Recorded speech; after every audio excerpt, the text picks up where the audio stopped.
Do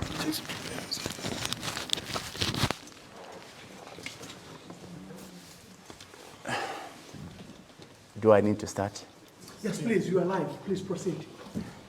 Fellow citizens, I traveled yesterday from the Copper Belt to come and stand in solidarity with fellow colleagues who are here in regards to the abduction of our friend and brother, Honorable JJ. I have spent most of my morning up to the afternoon with the family. We've been moving from one police station to the other, hopefully to get information from what the police have gathered so far.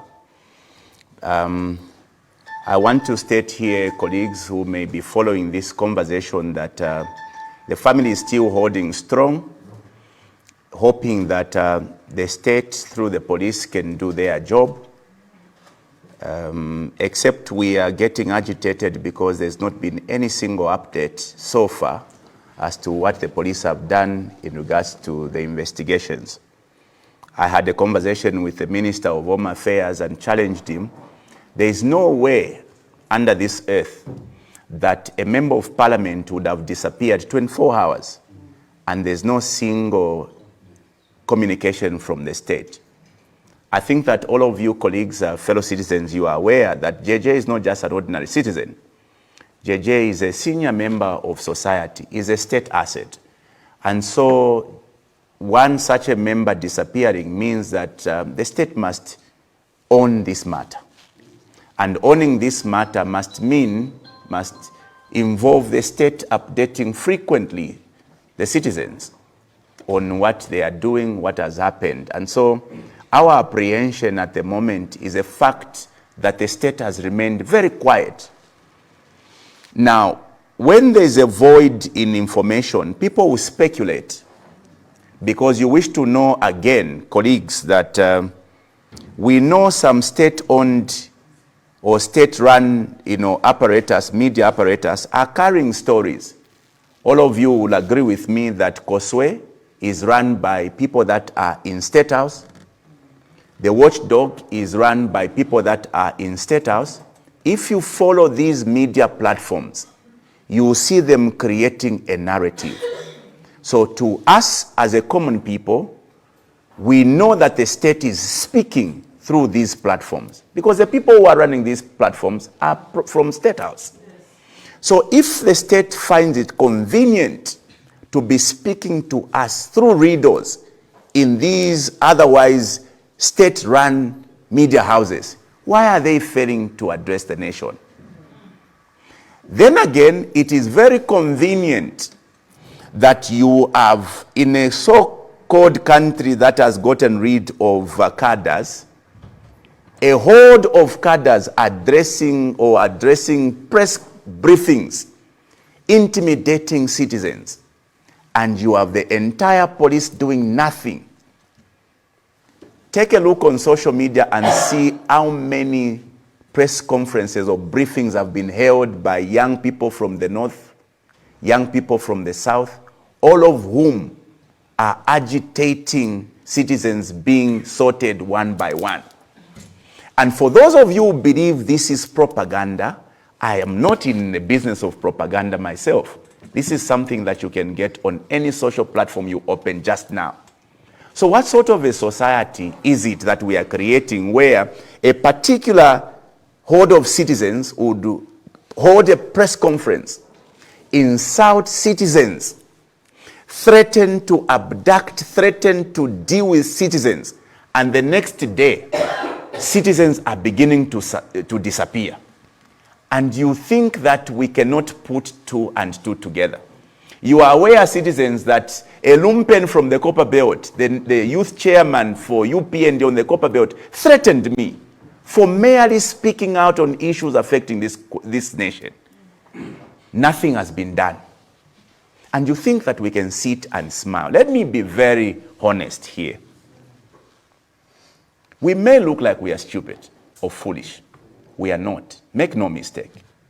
And I want to say this very, very politely to all of you who may be following this conversation.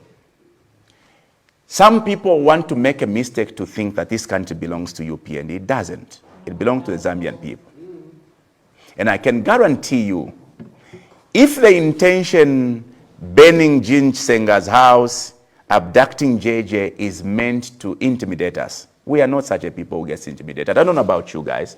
I don't get intimidated. I don't get intimidated. And if the UPND, if the state, by their reluctancy, if the police, by their inertia not to say anything or to deal with these lumpens that are on the leash threatening citizens, thinks that they are creating order in this country, there will be disorder. That I can guarantee you.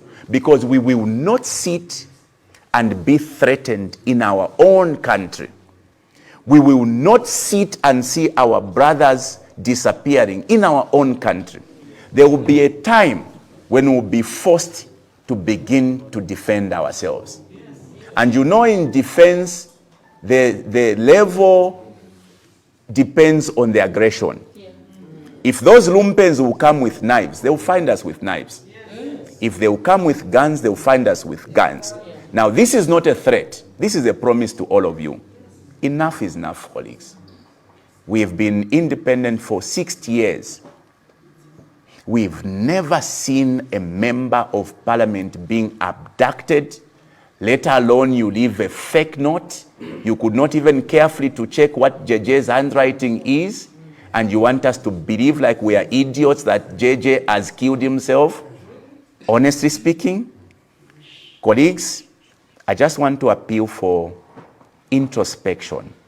Those of you who have abducted JJ, we are giving you time to think through this act. JJ as a family, if you want us the young people to stay away from politics, tell us. We can think about it.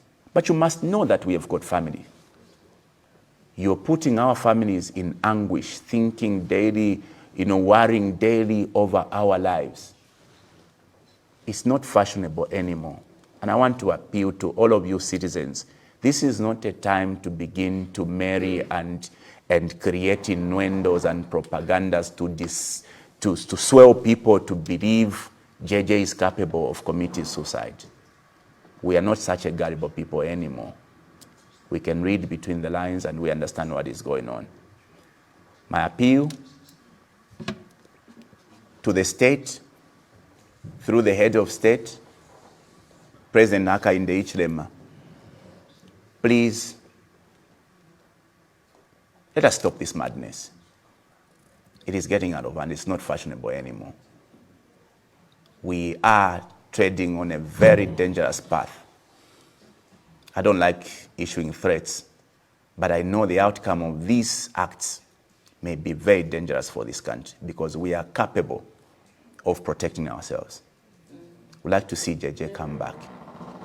Please summon your conscience and do the right thing by releasing JJ. It's not too late. I thank you. Thank you.